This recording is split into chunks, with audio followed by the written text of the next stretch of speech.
muchacha linda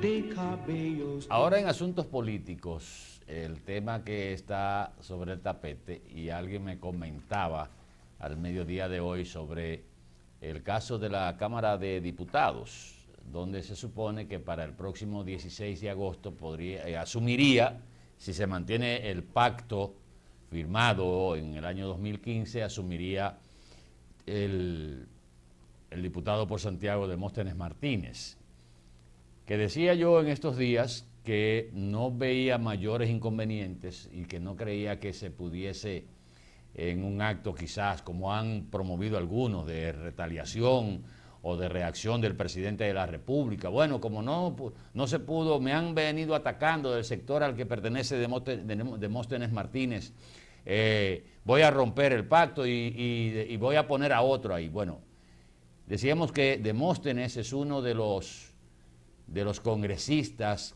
del área del sector de Leonel Fernández que ha sido más comedido.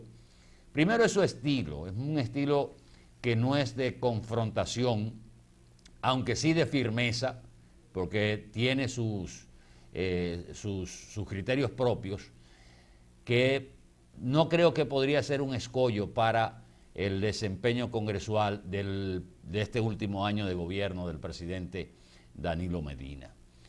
Y pienso que haría un buen trabajo al frente de la Cámara de Diputados. Eso en un paréntesis para caer en lo que voy a hablar sobre ese tema. Y es que justamente hoy sale la información que se le atribuye a Alejandrina Germán, miembro del comité político del Partido de la Liberación Dominicana, que habla de mantener el acuerdo que se hizo para la alternabilidad en la dirección de la Cámara de Diputados y que ella espera justamente que se respete esa decisión que fue avalada por el comité político, luego por el comité central, si mal no recuerdo también por el Congreso del partido. Y reitero, no creo que se vaya a actuar de otra manera, porque sería un mensaje que en nada podría contribuir al mismo sosiego del Partido de la Liberación Dominicana. Y reitero, quizás uno, o sin quizás, de los diputados más ecuánimes, de los diputados más que no se oyó nunca en sus labios una respuesta ácida o una agresión a la figura del presidente Danilo Medina. Yo creo que Demóstenes fue de los que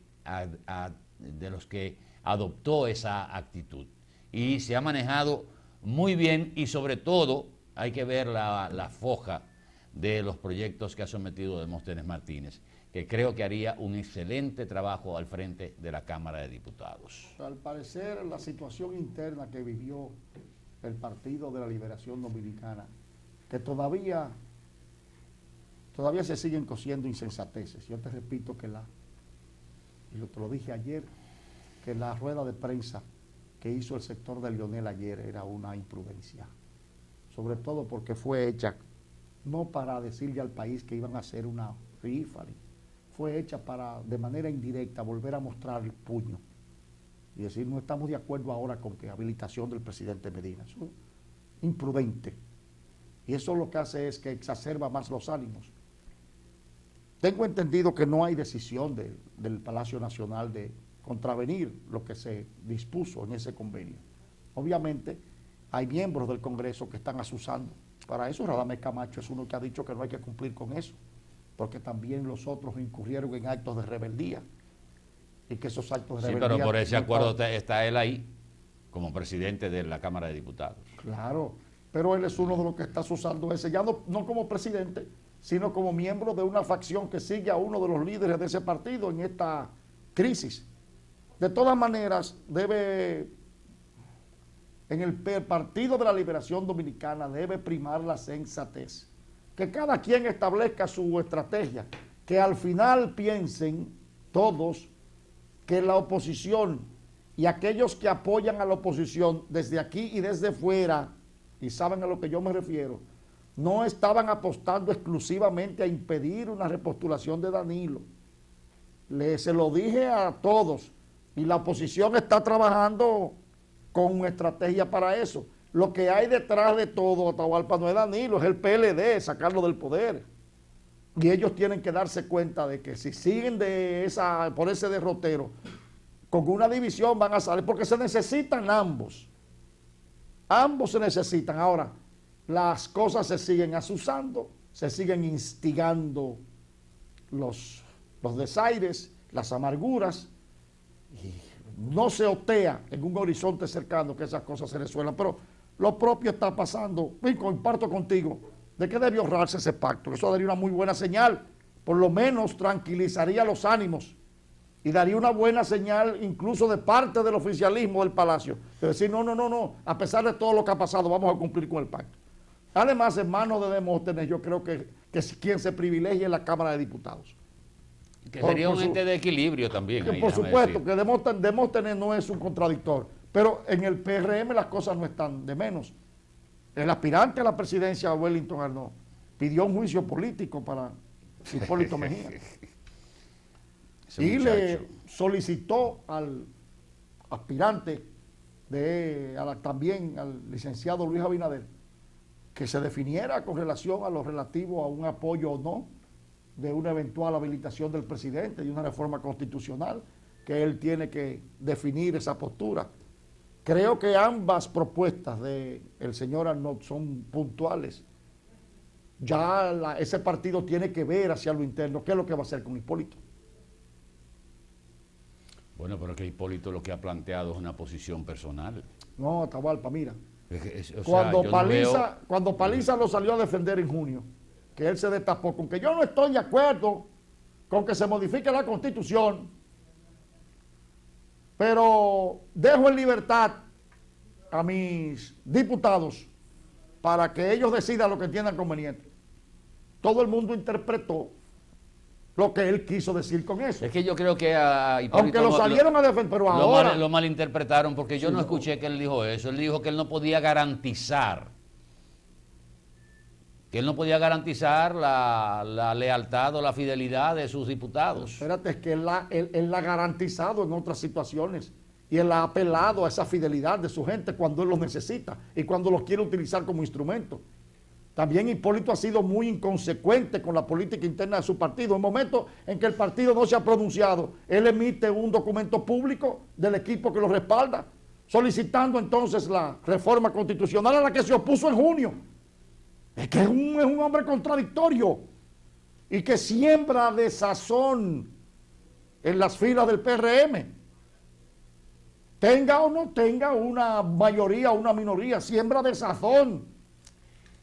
Pero mira... Entonces, perdón, no sé del juicio político, eso sabrán los PRMistas, pero alguien tiene que llamar a Hipólito, aunque creo que ese llamado sería en vano, porque ahí no hay manera de que ese señor entienda las cosas que no sea por la vía de él. A Hipólito lo enseñaron que 3 más 2 da 5. Y si le dicen, Hipólito, 1 más 2 más 2 es 5. No, es 3 más 2. Hipólito, 1 más 1 más 1 más 1 más 1 da 5. No es 3 más 2. Hipólito, 4 más 1 da 5. No, es 3 más 2. Y ya.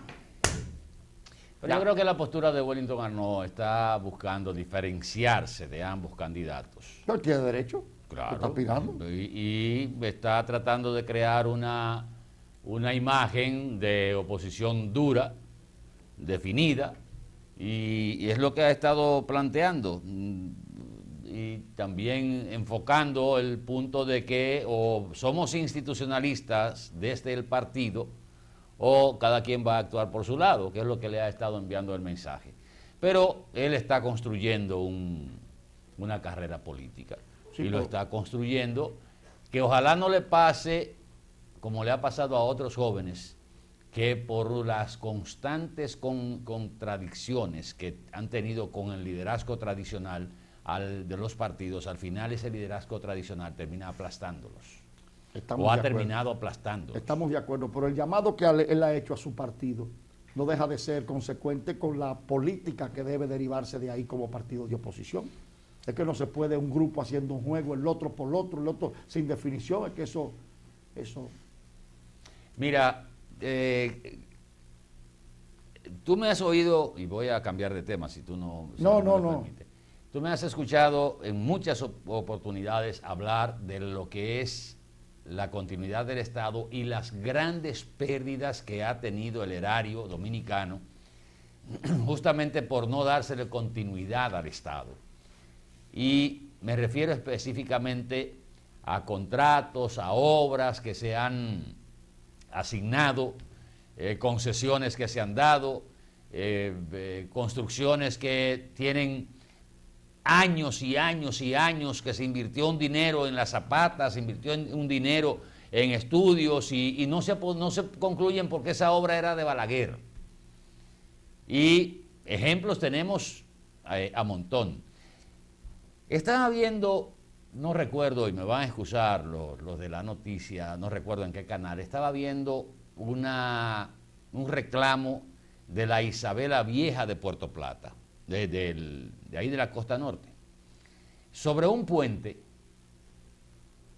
importantísimo que lo comenzó Joaquín Balaguer, Juan Sebastián. Y se ven los pilares, los pilotes del puente construidos y todo, y ningún gobierno ha vuelto a pasar ni siquiera la mano por ahí. Y la gente tiene que trasladarse, o sea, cruzar esa parte cuando no llueve o cuando la marea está baja, por el lecho y no por el puente, porque nunca lo construyeron. Y quién sabe cuántos millones de pesos se gastaron. Y probablemente, no, tal vez el contratista de ese puente se murió. Y quién sabe si se quedó con unos cuartos del Estado. Aunque era difícil, porque generalmente no le pagaban hasta que terminaran. Pero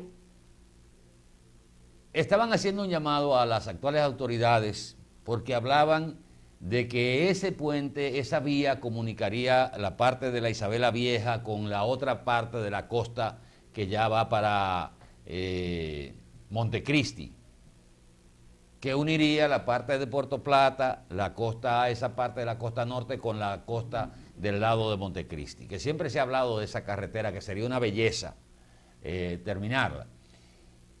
Y asimismo, viendo ese reportaje, dije, caramba, pero aquí se han hecho concesiones que por suerte en el área minera se hizo una especie de reconversión y se eliminaron muchísimas concesiones, porque aquí había concesiones en el área minera de 2 pisos, o sea, había más concesiones que territorio en la República Dominicana. Había que tener una República Dominicana de 2 pisos. Pero tú te encuentras con el contrato del Teatro Agua y Luz, que supuestamente se le dio en concesión al ingeniero Miguel Vargas Maldonado. Eso fue lo que salió, ¿verdad? Y se criticó que era un negocio, que se lo dieron, que primero se le dio a Mike Mercedes, que no pudo hacer gran cosa, y luego se le entregó a Miguel Vargas Maldonado. Pero el Agua y Luz sigue siendo un nido de piperos, de prostitución. Uno de los escenarios, quizás el escenario más hermoso de toda esta parte de América, era el Agua y Luz.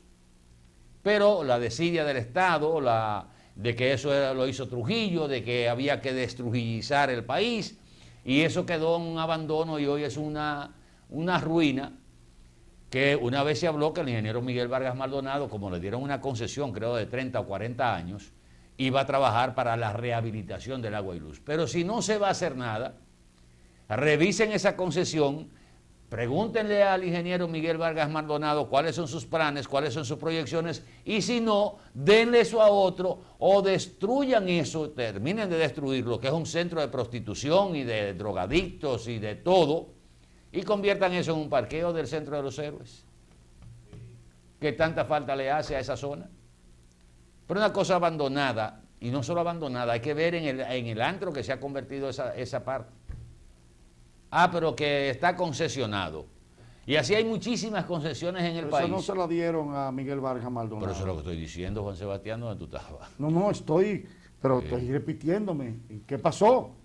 Bueno, pero eso es lo que estoy medial. diciendo. Eso está en barbecho ahí. Exacto. ¿Qué va a hacer el ingeniero Miguel Vargas Maldonado? ¿Cuáles son sus proyecciones? ¿Cuáles son sus planes? Si no va a hacer nada, bueno, pues que le devuelva eso al Estado o llegue a un acuerdo con inversionistas internacionales, quienes sean, y vamos a trabajar con eso. Yo creo que ese sería el mejor paso, porque lo que hay ahí, igual que otras concesiones, igual que otras, aquí las propiedades del Estado han ido pasando a manos privadas sin ningún tipo de remuneración para el Estado, Juan Sebastián, sin ningún tipo de remuneración. Porque el Estado no puede terminar tal edificación y tiene 10 años ahí, eso lo empezó Balaguer, o eso lo empezó Leonel, o eso lo empezó Danilo. Pero el que viene no lo va a seguir y va a inventar otra vaina, otra cosa. Entonces, ojalá que hiciéramos una revisión y sobre todo retomo el caso de ese puente de la Isabela Vieja, que está dentro del programa, la Isabela Vieja, creo que está en la posición número 11 para ser declarada Patrimonio de la Humanidad. Señores, el primer punto por donde entró Colón, ahí está la primera casa que se construyó en esta Hispaniola. Y tampoco se le ha prestado atención a eso. O sea, no se le ha dado el valor que tiene histórico esa parte de nuestro país. Turístico. Oye, turístico. Pero no más que la zona colonial de Santo Domingo. Pero ven hacer acá. ahí un paseo, conservar eso y dotarlo de facilidades de atracción turística. Y sería un complemento para la costa norte que tiene este despertar con los cruceros. Pero bueno, vamos a una pausa, venimos en un momentito. Por favor, quédese con nosotros.